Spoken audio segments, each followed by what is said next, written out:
A TikTok account by the name of North Korean Life appeared in early February of 2023 and promptly began posting videos of society from the perspective of a North Korean citizen. The account was instantly pushed onto the For You page, with its first video which seemingly showed someone walking through the busy setting of Pyongyang Station, amassing over 1 million views. This seemingly innocent video quickly sparked up conversation upon the true nature of this account and who was running it. But before we get into the newest form of North Korean social media, we first need to cover the brief history of the many social media accounts that have suspiciously appeared and disappeared over the last few years. Throughout the years of social media making its way to the forefront of society, we have experienced many instances where a citizen either within North Korea or someone who has escaped the country gives insight into their experiences within the regime. For instance, Yeonmi Park, a lady who escaped North Korea in the late 2000s, appeared on the Joe Rogan podcast in 2021, going into detail about her escape and the risks that came with it. However, this quickly sparked controversy over the legitimacy of her claims, as holes and inconsistencies were found within her stories. In 2011, Yeonmi Park and her mother were guests on the South Korean TV show Now On My Way to Meet You, and Yeonmi's claims were downplayed by her own mother. After escaping North Korea, Yeonmi was interviewed countless times, resulting in her going into depth about her escape on many occasions.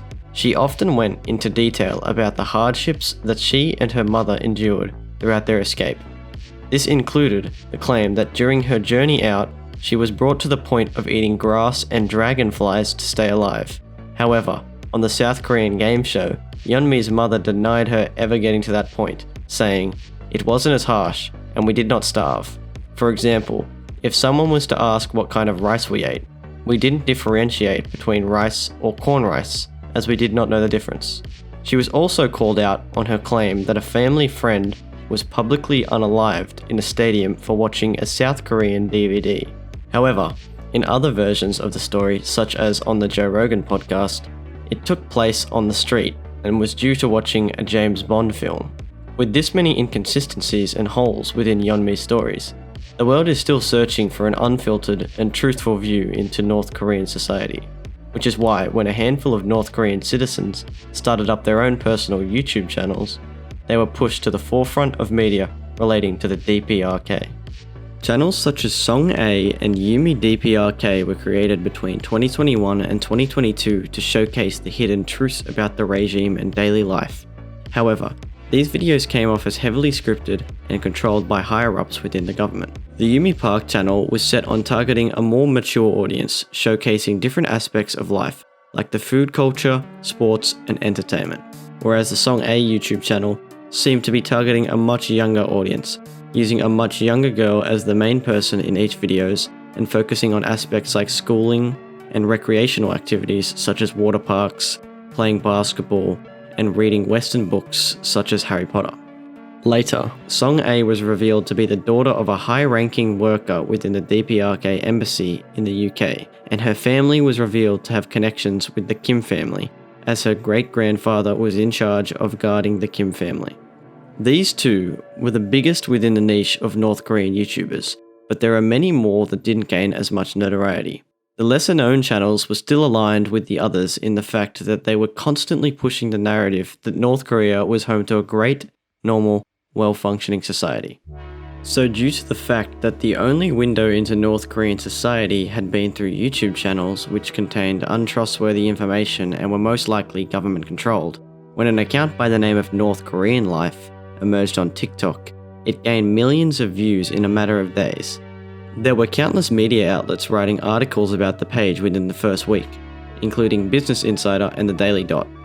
The Daily Dot posed the question, is TikTok helping a North Korean propaganda account go mega viral? Which was both a controversial and intriguing question to ask. These videos had seemed to click perfectly with the TikTok algorithm and gained an unprecedented amount of views considering it was on a fresh account with no prior content. Although it seems suspicious, the videos most likely gained the millions of views due to the high level of discourse around the account, as well as the overflow of comments that appeared on every single post. This, coupled with the fact that the account had a mysterious aspect to it, being that nobody knew who was running it and why, pushed the account onto TikTok users' For You pages in the following weeks.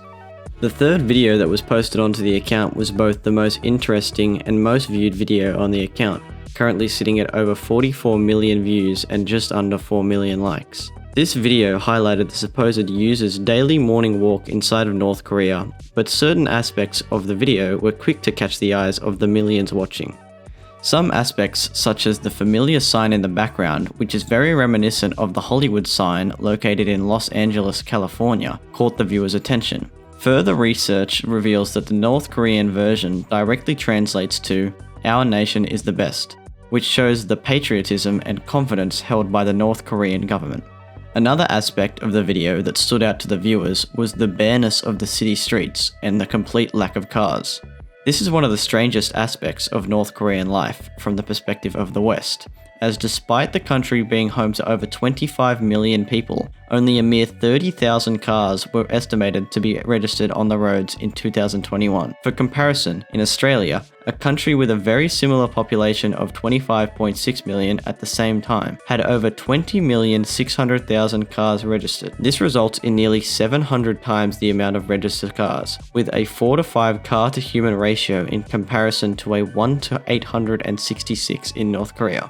This aspect caused many viewers of the TikTok to claim that the video felt very unreal and dreamlike due to the vast amount of roads and the complete lack of any vehicles. The lack of cars is something that appears in many videos that surface of the North Korean city life, with most viewers pointing out the vast roads with little to no cars. This is something that was highlighted by the YouTuber SomeOrdinaryGamers in a video where he reviews another North Korean TikTok account that surfaced prior to its slightly more popular counterpart. It almost seems like either it's surveillance footage, but they're literally highlighting the one fucking vehicle on the road, and I'm pretty sure that's like an Audi, and it's probably state operating. North Korean TikTok accounts seem adamant to prove the deniers wrong, and show that they in fact do have cars on their busy roads. North Korean Life even focused on this idea in one of their TikToks, which amassed over 2 million views, disproving the claim that they have a lack of cars by asserting the fact that they have an array of car brands on their roads, such as Audi, Mercedes, Hyundai, and more, while showing a handful of clips focusing on a single car driving along one of their many barren highways. It seems that the individual in charge of any of the North Korean-based social media accounts, no matter what platform or setting, always seems to be acting with the main goal of convincing the viewer that their country is no different to the USA, United Kingdom, or really anywhere without a dictator. Unfortunately, their often lackluster evidence falls short in any attempt to completely convince anyone outside of the country. In this specific TikTok uploaded to the North Korean Life account, the owner highlights the freedom that a citizen enjoys playing video games, except the comments saw completely through the act, commenting things such as, "Now open Google," "Welcome to the year 2009, and this interaction reading, "Lamau, that's Talking Tom. I didn't even know they were allowed that, to be honest," with another user responding, "Probably because they don't. This is a government account to make North Korea look like a good country." This was the main consensus in the comment section under this post, pointing out that even when showing how they allow video games, it is a game that mainly targets children. The game that was shown wasn't Talking Tom, but was instead another game by the same company, Talking Hank. This is because in early 2015, the North Korean government allowed the people of North Korea access to 30 foreign games, including Plants vs. Zombies, multiple games within the Angry Birds franchise, Super Mario, and a handful of Talking Tom style games. However, the citizens of North Korea cannot easily access these games, since internet connection is virtually non-existent and wildly expensive on their cell phones. The government has set up stores where the people can pay individually to have specific games downloaded onto their phones for them. This is yet another way the North Korean government keeps a strong grip on their population. On the 21st of February 2023, North Korean Life uploaded their last TikTok, and from then the account went silent. A mere 11 days after its debut upload, the account was abandoned. The account averaged 4.65 million views per video over the 20 that were posted on the account, with the account amassing just under 100 million views. The account now sits stagnant, just like many other North Korean related social media accounts, left to gather dust as the internet moves on. This is where everyone assumed the story ended for the account, but a Reddit post by a new user named North Korean Life gave some information that explained the true story behind the account. The post was uploaded to the TIFU subreddit and was titled, "I was unaware that my American kid made international news trolling the world with fake North Korean propaganda." The user goes on to explain their perspective, saying, "The other night I brought my kid to see the new Ant-Man.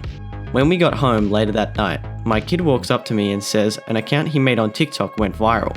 So some of you may have seen a TikTok account pop up this last week called North Korean Life. There's been some controversy swirling around about whether it's truly the account of a fairly content North Korean citizen or instead the work of the North Korean government propaganda machine. Well, I'm here to break the news that it's actually the work of my 14-year-old bored suburban son." The user goes on to explain that their son had been learning Mandarin for the last couple years and watches a lot of Chinese social media videos in an effort to help his language skills. He's seen some Chinese tourists visiting North Korea. He also happened to see a news story recently about some North Korean propaganda channels that have been popping up on YouTube. Last week he was up late one night and had the kind of bright idea that only 14-year-old boys have. Hey, why don't I use some of these videos off of Chinese social media and make a North Korean TikTok? So he did, and then forgot about the account a couple days later. When he next signed on, it had gained over 100,000 followers and some viral traction. That's when he came to us, wide-eyed, to confess his misdeeds. And that's the whole wild ride, readers.